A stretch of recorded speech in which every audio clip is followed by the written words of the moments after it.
किया है। और हमारे विशेष संवाददाता के अनुसार आपके ऊपर किसी भी समय दुश्मनों का जानलेवा हमला होने की संभावना। हेलो,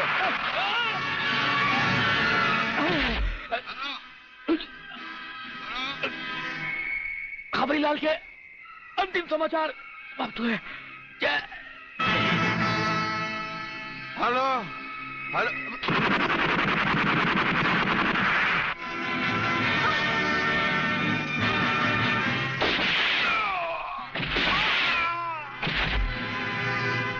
आंडू पांडू समझा क्या? मराठ है भाई।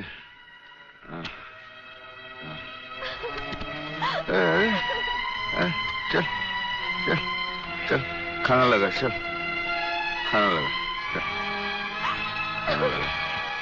गुदगुदी होते हैं।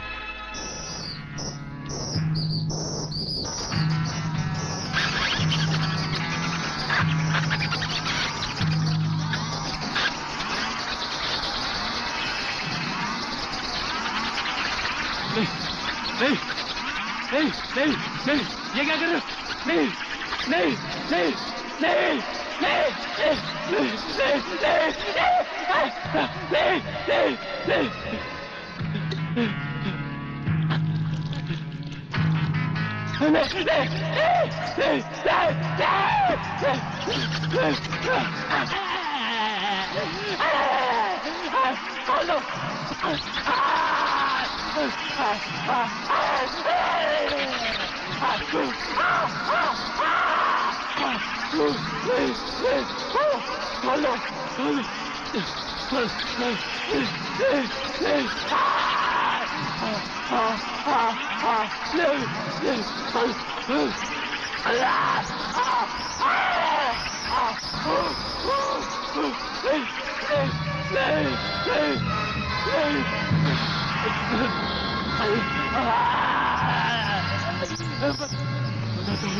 बता दो, खोल दो मुझे, खोल दो, खोल दो, खोल दो, बताता हूँ, बताता हूँ, बता बता खोल, बता दो, बता बता दो।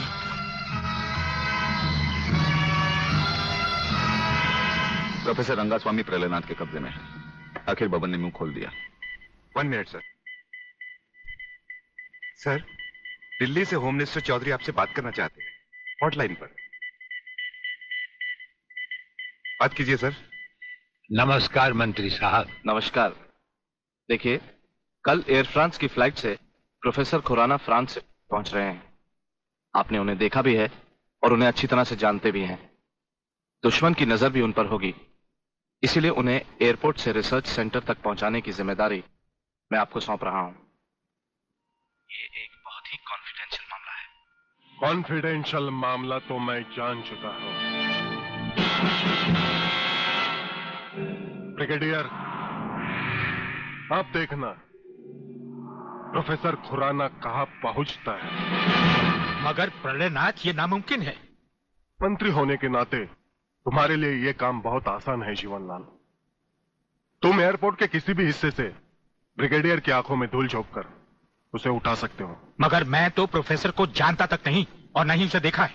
उसकी फिक्र तुम मत करो, मैंने बॉब को खबर कर दी है। हमारा विदेशी एजेंट फ्रांस से ही प्रोफेसर खुराना का पीछा साए की तरह करेगा और वही तुम्हें एयरपोर्ट पर प्रोफेसर खुराना को तुम्हारे हवाले करेगा। राधा, जब तक मैं तुम्हें दूसरे आदमी तक नहीं पहुंचा देता, यूं ही खामोशी से चलते रहना। एक लफ्ज भी बाहर निकाला तो साइलेंसर लगे रिवॉल्वर से कब गोली निकलकर तुम्हारे अंदर दाखिल हो जाएगी किसी को पता भी नहीं चलेगा।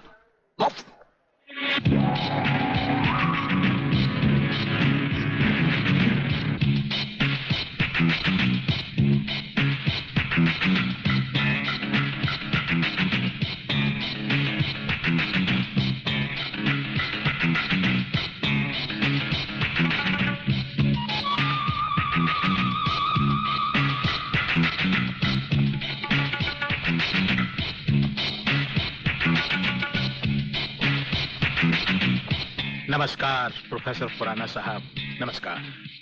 मेरा नाम जीवनलाल टंडेल है। मैं इस राज्य का मंत्री हूं। आपका स्वागत करने आया हूं।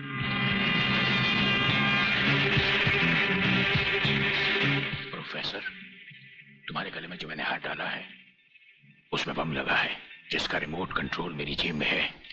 जरा भी होशियारी दिखाई तो तुम्हारे चीथड़े उड़ जाएंगे, समझे? खामोशी से मेरे साथ चलो, चलो। आइए।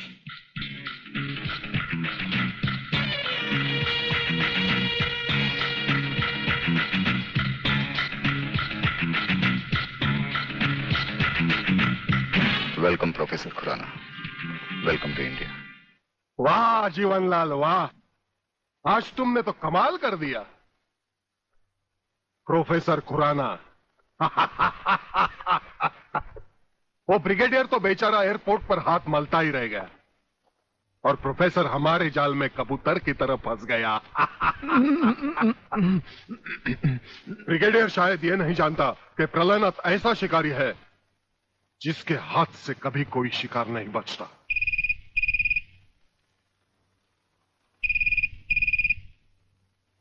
खोल दो इसे। हेलो। अंधे के हाथ बटेर लग जाए तो वो शिकारी नहीं बन जाता गेंडा स्वामी। जिसे तुम प्रोफेसर खुराना समझे बैठे हो वो दरअसल तुम्हारा अपना ही एजेंट है, जो फ्रांस से प्रोफेसर खुराना का साई की तरह पीछा करता आ रहा है, समझे? प्रोफेसर तो वहां पहुंच चुके जहां उन्हें जाना था।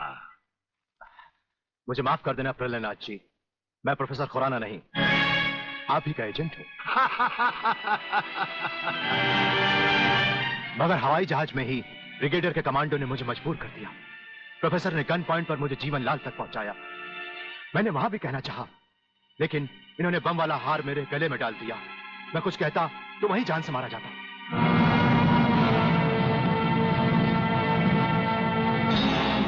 तुम वहां पर भी मारे जाते और यहां पर भी मारे जाओगे।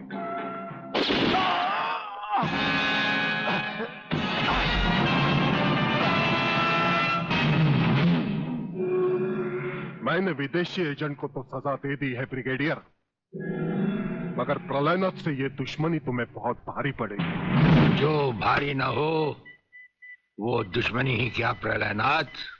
तो एक बात मेरी भी अपने कान में अच्छी तरह उतार लो ब्रिगेडियर। प्रोफेसर खुराना को अब चाहे दुनिया के किसी भी कोने में छुपा लो, मैं उसे हासिल करके ही रहूंगा। शेख चिल्ली की तरह दिन को सपने देखने छोड़ दो गेंडा स्वामी। हम आंखों से सुरमा नहीं चुराते, हम आंखें ही चुरा लेते हैं ताकि सुरमा लगाने की नौबत ही ना आए, और फिर तुम्हारा अंजाम वही होगा। ये आप क्या कह रहे हैं? बेईमानी न मेरे खून में है न डॉक्टरी पेशे में। डॉक्टरी पेशे की तो बात हम अभी करेंगे नहीं। डॉक्टर गुप्ता, इस वक्त बात है तुम्हारे सच और झूठ की।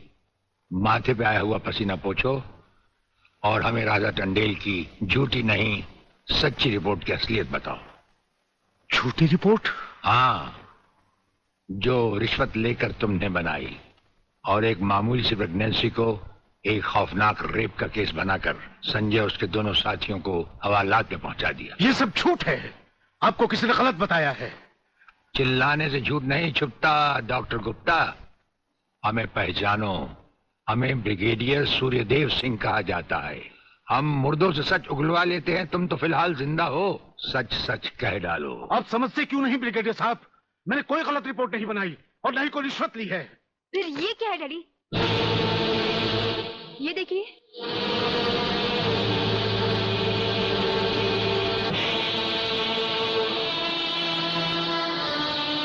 ये रुपए आपके कबर्ड में थे डैडी। मैं समझी थी कि किसी को जीवन दान देने के लिए आप इसमें दवाइयां लाए हैं, पर ब्रिगेडियर साहब की बात सुनकर जब मैंने इसको खोलकर देखा तो पता लगा कि मेरे पिता मेरे लिए शादी का जोड़ा नहीं, कफन खरीदने के लिए रिश्वत का पैसा लाए हैं। संध्या। हाँ डैडी, जिस संजय चौहान को आपने सलाखों के पीछे पहुंचाया, मैं उसी से प्यार करती हूँ। अगर संजय को कुछ हो गया तो मैं जिंदा नहीं रहूंगी। दूंगी। देखा डॉक्टर, हराम के पैसे का रंग। जिस पैसे से तुम अपनी बेटी की शादी बड़ी धूमधाम से करना चाहते थे, वही पैसा अब उसी बेटी का सुहाग छीन सकता है। अब भी वक्त है डॉक्टर, सब कुछ सच सच कह दो।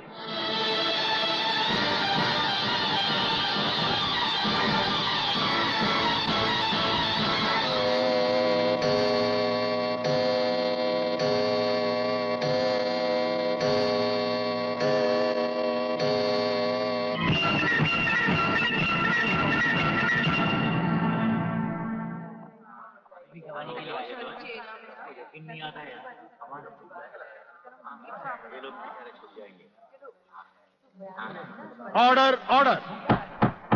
अब डॉक्टर गुप्ता बयान देंगे, जिससे सारी अदालत के सामने जाहिर होगा कि असलियत क्या है।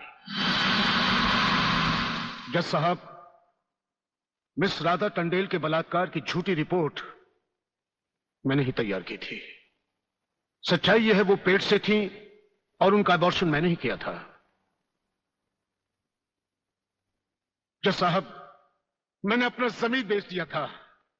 मैं अदालत के सामने कबूल करता हूं कि मैं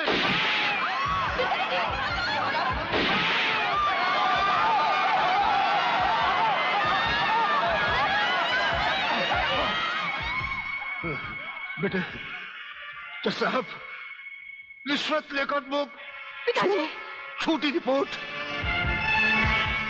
मैंने मैंने मैंने ही तैयार की थी। वो लड़के निर्दोष। पिताजी, नहीं, ये नहीं हो सकता। पिताजी, पिताजी, पिताजी, नहीं।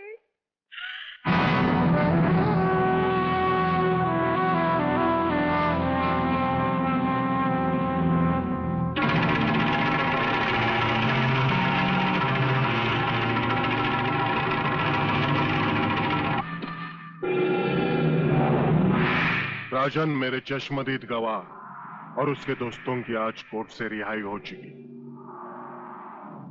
मैं चाहता हूं उन तीनों की इस दुनिया से भी रिहाई कर दो।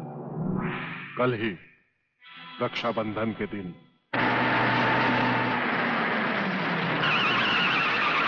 अरे शांति, यहां क्या कर रही है?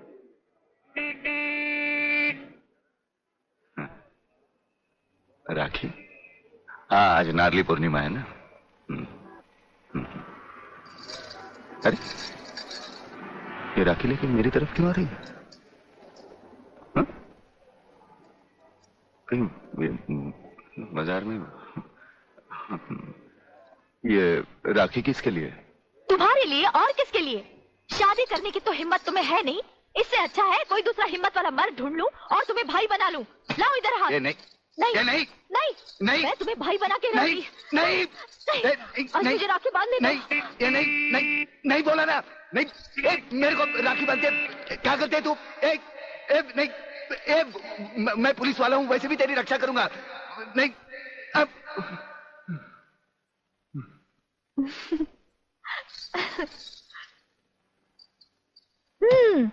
लगता है तुमने फिर कोई ख्वाब देखा है।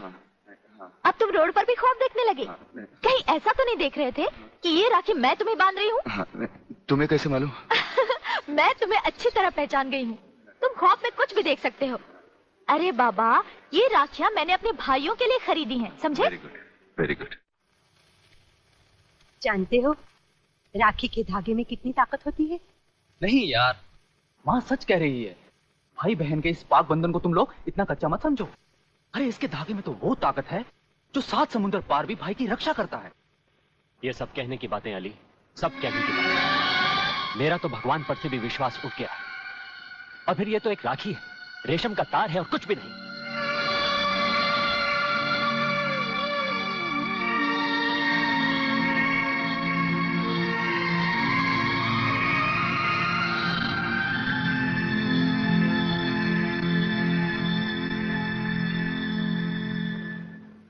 देखा,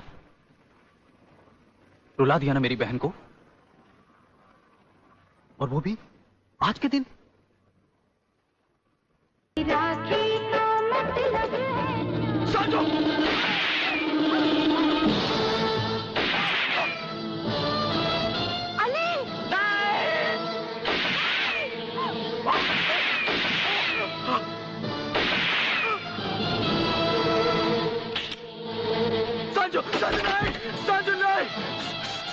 संजू! अली बेटे, अली बेटे, अली, आलोक जल्दी करो, इसे अस्पताल ले चलते हैं। नहीं शांति नहीं, लगता आज मेरे जाने का वक्त आ गया। नहीं यार, ऐसा नहीं हो सकता। हाँ यार, बहन अपने इस भाई को राखी नहीं बांधूगी।